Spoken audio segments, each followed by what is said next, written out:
பிள்ளைங்களா வாங்க சாப்பிடலாம். அம்மா அக்கா சாப்பிட வரமாட்டா, நேற்றுலேருந்து எதை யோசிச்சுக்கிட்டே இருக்கா. அப்படி என்ன யோசிச்சுக்கிட்டு இருக்கா? அது ஒன்றும் இல்லைம்மா, நேற்று எங்கள் சயின்ஸ் டீச்சர் பாடம் நடத்துனாங்க. அதுலேருந்து எனக்கு நிறைய டவுட்ஸ்லாம் வருதுமா. அப்படி என்ன உனக்கு டவுட்ஸ் எல்லாம் வந்துட்டு இருக்கு? கிரகணத்தப்போ ஏன் யாருமே எதுவுமே சாப்பிடக்கூடாதுன்னு சொல்கிறாங்க? நாய்க்கு ஏன் நாக்கில் வேர்க்குது? அம்மாம்மா எனக்கும் அதே மாதிரி டவுட் இருக்குமா. மாங்காய் ஏன் புளிக்குது, மாம்பழம் ஏன் இனிக்குது? எனக்கு 2 கால் மட்டும்தான் இருக்கு, பூரானுக்கு எத்தனை கால் இருக்கு? அட இவளுகளுக்கு என்னென்ன தோணுது பாரு. இந்த மாதிரி கேள்விக்கெல்லாம் தீர்வு காண வந்தாச்சு நம்ம ஈஜிஸ் பிள்ளை சமுதாய வானொலியில அறிவியல் அறிவோம் இன்னுங்கிற ஒரு புதிய நிகழ்ச்சி. இது ஒரு அறிவியல் சார்ந்த தொடர். இந்த நிகழ்ச்சியின் மூலமா விடை காண முடியாத உங்க கேள்விகளுக்கெல்லாம் விடை சொல்ல போறாங்க. மறக்காம கேளுங்க. வாரந்தோறும் ஞாயிறு அன்று காலை 10 மணிக்கு அறிவியல் அறிவோம். ஈஜிஎஸ் பிள்ளை சமுதாய வானொலி 90.0. இது நம்ம ரேடியோ, நாகை ரேடியோ.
வணக்கம் நேயர்களே, இது இந்திய அமுத பெருவிழா, மத்திய அரசின் விக்யான் பிரசார், தமிழ்நாடு அறிவியல் தொழில்நுட்ப மையம், அறிவியல் பலகை, நமது ஈஜிஎஸ் பிள்ளை சமுதாய வானொலியுடன் இணைந்து நடத்தும் அறிவியல் அறிவோம் எனும் புதிய தொடர். இந்தியா இதுவரை அனுப்பிய ராக்கெட் பற்றி நிகழ்ச்சியை கேட்போம்.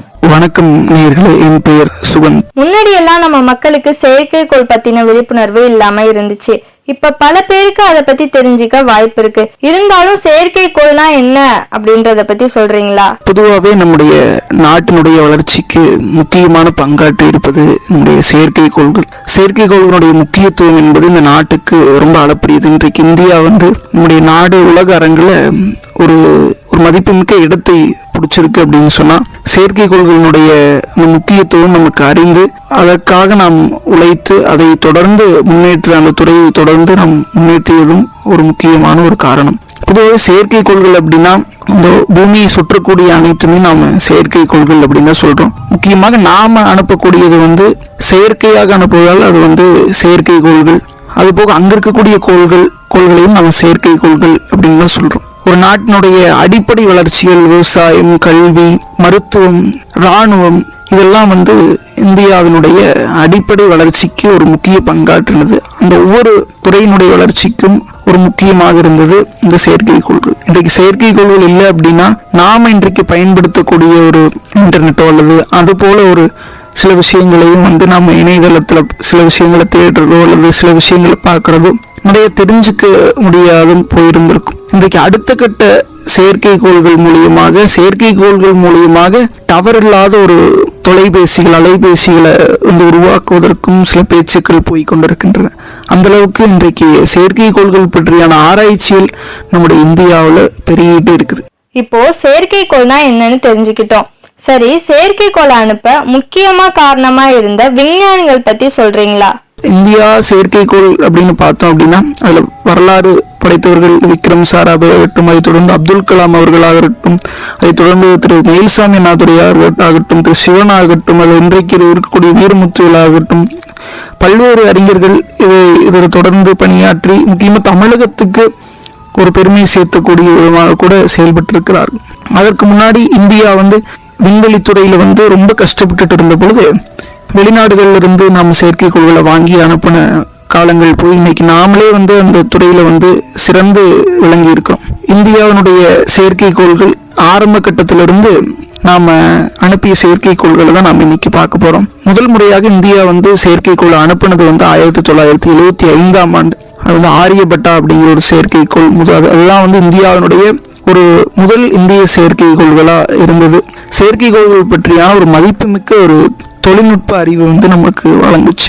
அடுத்தபடியாக 1979 பார்த்தீங்கன்னா பாஸ்கரா 1 அப்படிங்கிறது இந்த டிவி மற்றும் மைக்ரோவேவ் கேமராக்களை கொண்டு சென்ற ஒரு முதல் ரிமோட் சென்சிங் செயற்கைக்கோள் அப்படின்னு நம்ம சொல்றோம். இதனுடைய பங்கு என்பது இந்த டிவி இன்றைக்கு நம்ம பார்க்கக்கூடிய இந்த டிவி ஆகட்டும், அதுக்கு வரக்கூடிய சேட்டலைட் வேவ் ஆகட்டும், அது எல்லாமே இந்த பாஸ்கரா 1 பங்கு தான். அடுத்தபடியாக 1979 ஆண்டு அதே ஆண்டுல ஒரு ரோகிணி டெக்னாலஜி பேலோட் என்று சொன்ன ஒரு பேலோட் வந்து நம்ம அனுப்பணும். முதல் இந்தியாவினுடைய ஏவுகணை வாகனமாக அது இருந்தது நம்ம பார்க்கிறோம். இந்தியா அனுப்பிய முதல் செயற்கைக்கோள் பத்தி கொஞ்சம் சொல்லுங்க.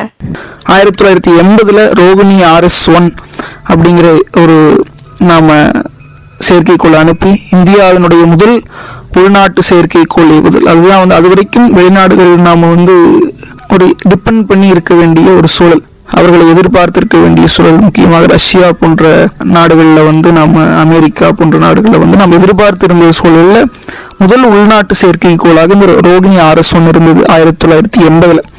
1981 ரோகிணி RS-T அப்படின்னு ஒரு செயற்கைக்கோளை அனுப்பியிருக்கிற SLV-3 உடைய முதல் வளர்ச்சி ஏவுதலால் ஏவப்பட்ட ஒரு செயற்கைக்கோள் மற்றும் அதனுடைய திடநிலை வந்து கேமராவை எடுத்து சென்றதும் நாம குறிப்பிட விரும்புகின்றேன்.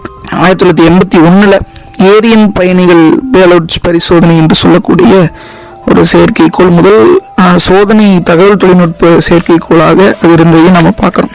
அதை தொடர்ந்து மீண்டும் அதே ஒரு ஆண்டுல பாஸ்கரா 2 1980 நாம வந்து பார்த்தோம். பாஸ்கரா 1 அனுப்பியிருந்தாங்க. அதுக்கப்புறம் பாஸ்கரா 2 இரண்டாவது சோதனை ரிமோட் சென்சிங் செயற்கைக்கோளாக அதை அனுப்பியிருந்தார்கள். ரிமோட் சென்சிங் அப்படிங்கிற பொழுது நாம ரிமோட் சென்சிங் வந்து இன்றைக்கு இருக்கக்கூடிய ஒரு கூகுள் மேப்பாக இருக்கட்டும், எதுவாக இருந்தாலும் கூட இந்த ரிமோட் சென்சிங் செயற்கைக்கோள் அப்படிங்கிறது ஒரு முக்கியமான ஒன்று. நம்ம இன்றைக்கு இங்க ஒரு பக்கம் போகின்ற பொழுது நம்ம ஒரு ரூட் போடவோ அல்லது போன்ற பிரச்சனைகளுக்கு நம்ம இன்றைக்கு ஒரு தீர்வு காண இருக்கிறோம் அப்படின்னா, ஒரு தெரியாத ஒரு இடத்திற்கு போகணும் அப்படின்னா நம்ம வந்து முக்கியமாக பயன்படுத்தக்கூடியது இந்த கூகுள் மேப்ஸ் அது போன்ற செயலிகள் தான் நம்ம பயன்படுத்துறோம். அதுல வந்து முக்கியமான பங்காற்று இந்த பாஸ்கரா 2 மற்றும் 1 செயற்கைக்கோள்கள். 1982 இன்சாட் 1A அப்படிங்கிற ஒரு செயற்கைக்கோள் முதல் செயல்பாட்டு பல்நோக்கு தகவல் தொடர்பு மற்றும் வானிலை செயற்கைக்கோளாக இருந்தது. வானிலை ஆய்வுகளுக்காக இந்த செயற்கைக்கோள் அனுப்பப்பட்டது. 1983 ரோகிணி RS-D2 அப்படிங்கிற ஒரு செயற்கைக்கோள் ஸ்மார்ட் சென்சார் கேமராவை எடுத்து சென்ற ஒரு முக்கியமான ஒரு செயற்கைக்கோள். இந்தியாவினுடைய வளர்ச்சிக்கு அதுவும் முக்கியமான ஒன்று. 1983 இன்சாட் 1B அப்படிங்கிற ஒரு செயற்கைக்கோள். இது வந்து மிகப்பெரிய வெற்றி அடைஞ்சது, மிகப்பெரிய பேசுபொருளாச்சு. உலகம் முழுவதும் தொலைக்காட்சி, வானொலி, தொலைத்தொடர்பு ஆகியவற்றில் வந்து இதனுடைய புரட்சி தான் வந்து இன்றைக்கு நாம பார்த்து கொண்டிருக்கின்றோம். முக்கியமா 1987 1988 அனுப்பிய செயற்கைக்கோள் பத்தி உங்களுக்கு தெரியுமா? SROSS அப்படின்னு ஒரு செயற்கைக்கோளை 1987 இது குறைவான சாதனை தான் படைச்சது. பெருசாக நமக்கான வெற்றி என்பது கிடைக்கவில்லை. 1988 IRS-1A அப்படிங்கிற ஒரு செயற்கைக்கோள் அனுப்பி புவி கண்காணிப்பு செயற்கைக்கோளாக அது மாறி அது ஒரு பெரும் வெற்றியை பெற்றது. 1988 SROSS 2 அப்படிங்கிற ஒரு செயற்கைக்கோள், அதுவும் கூட குறைவான ஒரு சாதனையை தான் படைச்சது. இந்த விதமான ஒரு பெரிதான வெற்றி படைக்கவில்லை. 1988 இன்சாட் 1C அப்படிங்கிற ஒரு செயற்கைக்கோள், அதுவும் பெரிதாக எந்த விதமான வெற்றியும் கண்டுகொள்ளவில்லை. 1990 இன்சாட் 1D அப்படிங்கிற ஒரு செயற்கைக்கோள் இன்னும் செயல்பாட்டில் தான் இருக்குது அந்த செயற்கைக்கோள். 1991 IRS-1B அப்படிங்கிற ஒரு செயற்கைக்கோள் புவி கண்காணிப்புக்காக அனுப்பப்பட்ட இரண்டாவது செயற்கைக்கோள். 1992 SROSS அப்படிங்கிற ஒரு நம்ம செயற்கைக்கோள் அனுப்பணும். அதுல காமா கதிர் வானியல் மற்றும் ஏனோமி பேலோட் கொண்டு சென்றிருக்கிறாங்க. அது வானியல் துறை சார்ந்து ஒரு கொண்டு செல்லப்பட்ட ஒரு முக்கியமான ஒரு செயற்கைக்கோள். 1992 இன்சாட் DD அப்படிங்கிற ஒரு செயற்கைக்கோள், இது அப்ஸ்ட்ராக்ட் 1C என ஏவப்பட்டிருக்கிறது. அதே போல 1992 அதே இன்சாட் 2A அப்படிங்கிற ஒரு செயற்கைக்கோள் இந்தியாவினால் உருவாக்கப்பட்டு இரண்டாம் தலைமுறை இன்சாட் தொடரின் முதல் செயற்கைக்கோளாக அது அனுப்பப்பட்டது. இன்சாட் 2B அப்படிங்கிற ஒரு செயற்கைக்கோள் அதனுடைய தொடர்ச்சியாக அதனுடைய தலைமுறையிலிருந்து வந்தது. இன்சாட் 2 தொடரின் இரண்டாவது செயற்கைக்கோள் 1993 ஏவணும். அதே போல IRS-1E அப்படிங்கிறது புவி கண்காணிப்பு செயற்கைக்கோள், இது இந்தியாவினுடைய மூன்றாவது புவி கண்காணிப்பு செயற்கைக்கோளாக இருந்ததை நம்ம பார்க்கிறோம். அதே போல 1994 SROSS-C2 அப்படிங்கிறது குறைவான சாதனையை தான் படிச்சுட்டு வந்ததை நம்ம பார்க்கிறோம். 1994 IRS-P2 அப்படிங்கிறது புவி கண்காணிப்பு செயற்கைக்கோளாக இருந்தது மட்டுமல்லாமல் PSLV-னுடைய இரண்டாவது மேம்பாட்டு விமானம் மூலமாக இது ஏவப்பட்டிருப்பதை நம்ம பார்க்கிறோம். 1995 இன்சாட் 2C இன்னும் செயல்பாட்டில் தான் இருக்குது. இன்சாட் 2C அப்படிங்கிற ஒரு செயற்கைக்கோள் இந்திய எல்லைகளுக்கு அப்பால் தொலைக்காட்சி பரவியுள்ளதுக்கு காரணமாக இருந்தது இந்த இன்சாட் 2C என்பது. 1995 நம்ம IRS-1C அப்படிங்கிற ஒரு செயற்கைக்கோளை நிறுவி அதை விண்ணில் செலுத்தினோம். அதில் புவி கண்காணிப்பு செயற்கைக்கோள்கள், இந்த புவி கண்காணிப்பு அப்படிங்கிறது முக்கியமாக இந்த மெட்டராலஜிக்கல் டிபார்ட்மெண்ட் ஆஃப் இந்தியா அப்படின்னு சொல்லக்கூடிய ஒரு நிறுவனம், ஒரு அமைப்பு, அவர்கள் தான் இந்திய அரசு அடிப்படையிலே வரக்கூடிய ஒரு அமைப்பு. அவர்கள் தான் இந்த புவி கண்காணிப்பு வானியல் ஆய்வுக்கெல்லாம் அவர்கள் தான் முக்கியமான ஒரு பங்கை ஆற்றி வருகின்றார்கள். அவர்களுடைய ஒரு உதவிக்காகத்தான் இது போன்ற செயற்கைக்கோள்களை அனுப்பி இருக்கின்றார்கள். முக்கியமான இந்த வானிலை சம்பந்தமான விஷயங்கள், அது மட்டுமல்ல ஒரு மிகப்பெரிய ஒரு வெள்ளமோ அல்லது ஒரு இயற்கை பேரிடர்களோ ஏற்படுகின்ற பொழுது இது போன்ற செயற்கைக்கோளுடைய பங்கு நம்முடைய நாட்டிற்கு அளப்பரியது. 1994 IRS-P2 அப்படிங்கிற ஒரு செயற்கைக்கோள் புவி கண்காணிப்பு செயற்கைக்கோளாக நம்ம அனுப்பணும். 1996 IRS-P3 அப்படிங்கிறது புவி கண்காணிப்பு செயற்கைக்கோளாக நம்ம அனுப்பணும். ரொம்ப நன்றிங்க. இப்போ உங்க மூலமா செயற்கைக்கோள் பற்றிய ஒரு விழிப்புணர்வு கிடைச்சது. அதை பத்தின நிறைய தகவல்களும் தெரிஞ்சுக்கிட்டோம். இப்போ புவி கண்காணிப்பின் முக்கியத்துவம் பத்தி சொல்லுங்க. தொடர்ந்து புவி கண்காணிப்பு செயற்கைக்கோள்களுடைய முக்கியத்துவத்தை நம்ம பார்க்கிறோம். 1997 இன்சாட் 2D அப்படிங்கிற ஒரு முக்கியமான ஒரு செயற்கைக்கோள் பவர் பஸ் ஒழுங்கின்மை காரணமாக 1997 இருந்து இயங்காம அது போயிடுச்சு.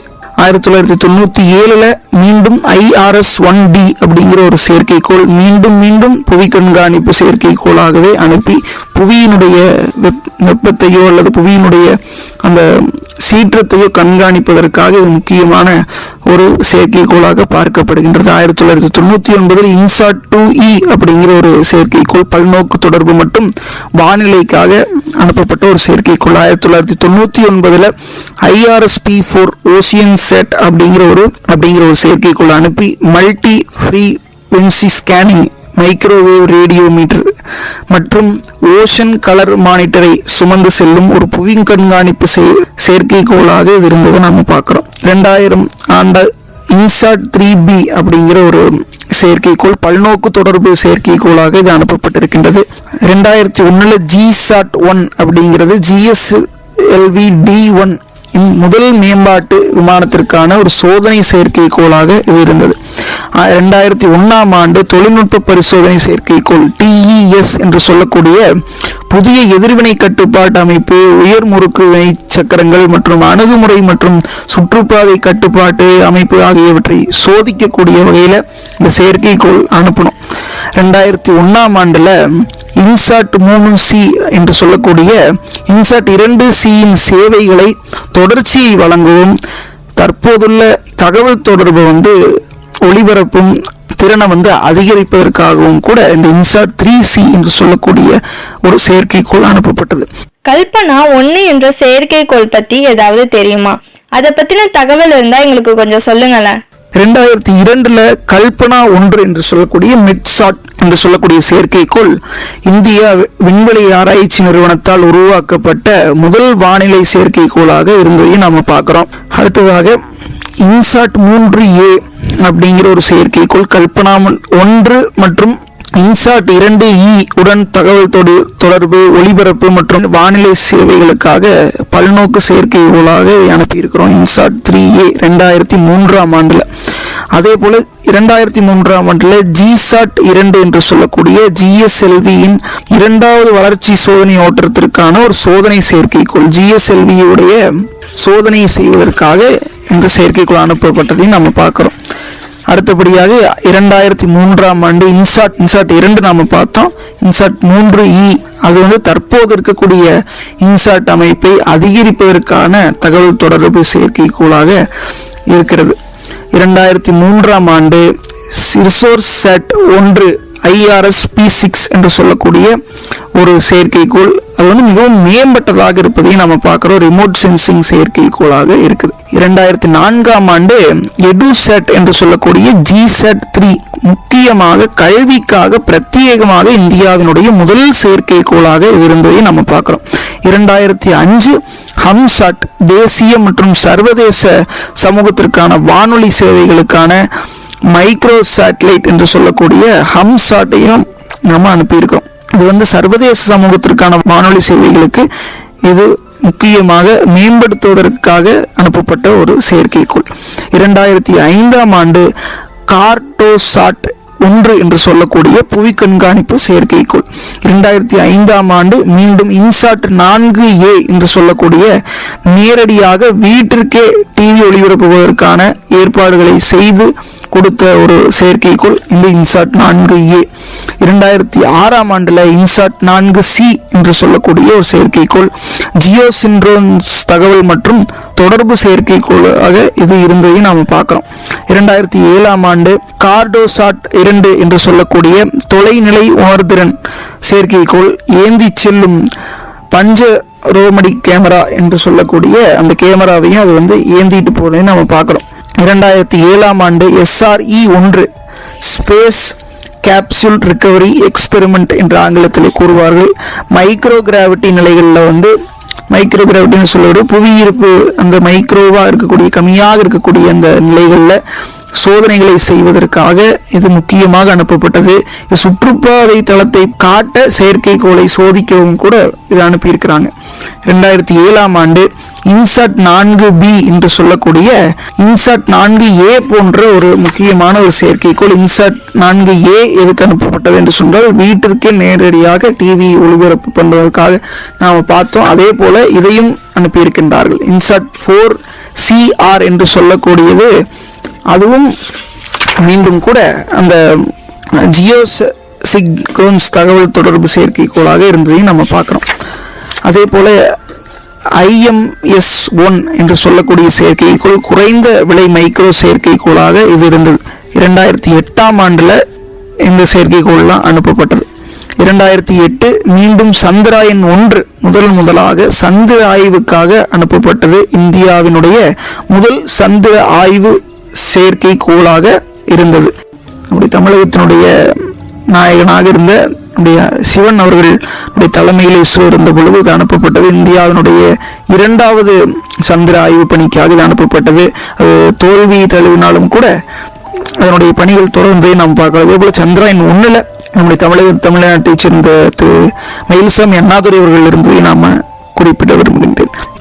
2023 சந்திராயன் 3 என்று சொல்லக்கூடிய சமீபத்தில் தான் நம்ம பார்த்தோம். 2-3 மாதங்களுக்கு முன்பாக நடந்தது. நிலாவினுடைய தென்துருவ பகுதியை ஆராய்ந்து அதில் தண்ணீர் இருக்குதா என்று ஆராய்வதற்காக அனுப்பப்பட்ட ஒரு செயற்கைக்கோள் மிக மிக மிக துல்லியமாக பல்வேறு நாடுகள் முயற்சித்தும் கூட வெற்றி பெறாத நிலையில நம்முடைய இந்தியா சாயத்துக்காடு இருக்கின்றது சொன்ன கண்டிப்பாக அவருடைய முயற்சி, அவருடைய கடின உழைப்பு இதற்கான ஒரு மிகப்பெரிய ஒரு வரத்தை தந்திருக்கின்றது. அவர்களுக்கு மட்டுமல்ல, ஒரு இந்தியர்களாக நம்மளுக்கும் கூட தந்திருக்கின்றது. நம்முடைய அடுத்த கட்ட வளர்ச்சிக்காக முக்கியமான ஒரு செயற்கைக்கோளாக பார்க்கப்படுகின்றது. இந்தியாவை இன்றைக்கு உலக அரங்குகளில் திரும்பி பார்க்கின்ற வகையில் இந்த செயற்கைக்கோள் இருந்ததை நாம் பார்க்கிறோம். அதே போல அந்த இருக்கக்கூடிய ரோவர் என்பது ஒரு 500 மீட்டர் வரை தான் அது நகர முடியும் என்பதையும் நாம் பார்க்கிறோம். அதனுடைய பல்வேறு ஆராய்ச்சிகள் இப்போ நடைபெற்று கொண்டிருக்கின்ற நம்முடைய சமீபத்தில் கூட நம்முடைய இஸ்ரோ தலைவர், முன்னாள் தலைவர் திரு சிவன் அவர்கள் பேட்டி அளித்ததை நாம் பார்க்கிறோம். ஆதித்யா என்று சொல்லக்கூடிய ஒரு முக்கியமான செயற்கைக்கோள் இப்பொழுது அது சூரியனுடைய நிலவட்ட பாதையிலே சுற்றி கொண்டிருக்கின்றது. அடுத்தபடியாக சூரியனை ஆராய்வதற்காக சூரியனுடைய நெருக்கத்தில் போக விட்டாலும் கூட அதனுடைய முடிந்தளவு அதனுடைய அது என்னென்னலாம் எது மாதிரியான ஒரு தாக்கத்தை ஏற்படுத்துகின்றது என்ற வகையில் அதில் எந்த விதமான அதுக்குள்ளே எந்த விதமான ஒரு கான்ஸ்டன்ஸ் என்று சொல்லக்கூடிய பொருட்கள் எல்லாம் இருக்கிறது. அதுபோல பல்வேறு ஆராய்ச்சிகளை மேற்கொள்வதற்காக அந்த ஆதித்யா என்று சொல்லக்கூடிய செயற்கைக்கோள் இப்பொழுது சந்திராயன் 3 தொடர்ந்து அனுப்பப்பட்டது. அதுவும் ஒரு தமிழ் பெண்மணியால் அனுப்பப்பட்டது என்பது நமக்கெல்லாம் ஒரு பெருமையான ஒரு விஷயம். இந்த செயற்கைக்கோளினுடைய பங்கு இந்தியாவினுடைய வளர்ச்சிக்கு ரொம்ப பெரிதும் உதவி இருக்கின்றது. அது மட்டுமல்ல, நாம எங்கே இன்றைக்கு பயன்படுத்துவதும் கூட ஒரு இணையதள வளர்ச்சி என்பதும் கூட ஒரு அளப்பரியது. இந்தியாவில் இன்றைக்கு நாம் இணையதளம் மூலியமாக பணத்தை பரிமாற்றிக் கொள்வது என்பது நாம நினைத்து கூட பார்க்க முடியாத ஒரு விஷயம். அது இன்றைக்கு அதிகபட்சமாக நடந்து கொண்டிருக்கின்றது. 8 லட்சம் கோடிக்கு மேல பண பரிவர்த்தனைகள் நடந்திருக்கின்றது இந்தியாவில். இதுவரை எந்த விதமான நாடும் கூட இதை சோதித்து பார்க்கவில்லை. ஆனால் முதல் முறையாக இந்தியாவை சோதித்து பார்த்து ஒரு வெற்றியும் கண்டு இன்றைக்கு பல்வேறு நாடுகள், இன்றைக்கு அடுத்தபடியாக இலங்கை ஒரு மாதத்திற்கு முன்பாக அந்த டிஜிட்டல் பண பரிவர்த்தனை நாங்கள் பெற்றுக்கொண்டிருக்கிறோம். அது மட்டுமல்ல, இந்தியாவினுடைய ஒரு பணம் மதிப்பு என்பது உலக அரங்களையும் கூடியிருக்கின்றதை நாம் பார்க்கிறோம். முதலாவதாக US$ 55% இந்தியாவில் பணத்தை ஏற்றுக்கொள்வதற்கான தன்மை இருக்கின்றது. அதைத் தொடர்ந்து இந்தியாவினுடைய பணத்தை உலக நாடுகள் ஏற்றுக்கொள்ள வேண்டும். ஆனால் அது ஒரு 20% இருந்தது. ஆனால் இன்றைக்கு இலங்கை அடுத்தபடியாக சொல்லியிருக்கின்றால் இன்னும் பல நாடுகள் சொல்வார்கள் என்ற எதிர்பார்ப்போடு இன்றைய நிகழ்ச்சியை நிறைவு செய்து கொள்கின்றேன். நன்றி, வணக்கம். இதுவரை கேட்டது இந்தியா இதுவரை அனுப்பிய ராக்கெட்களை பற்றி. என்ன நேயர்களே, அறிவியல் சம்பந்தமான நிறைய விஷயங்களை இந்த நிகழ்ச்சி மூலமா தெரிஞ்சிருப்பீங்க அப்படின்னு நம்புறேன். இது இந்திய அமுத பெருவிழா, மத்திய அரசின் விக்யான் பிரசார், தமிழ்நாடு அறிவியல் தொழில்நுட்ப மையம், அறிவியல் பலகை, நமது EGS பிள்ளை சமுதாய வானொலியுடன் இணைந்து வழங்கும் அறிவியல் அறிவோம் என்ன புதிய தொடர். அடுத்த தொடர்ல கண்டிப்பா உங்க எல்லாரையும் நாங்க சந்திக்கிறோம். அதுவரை உங்களிடமிருந்து விடைபெறுகிறோம். நன்றி, வணக்கம்.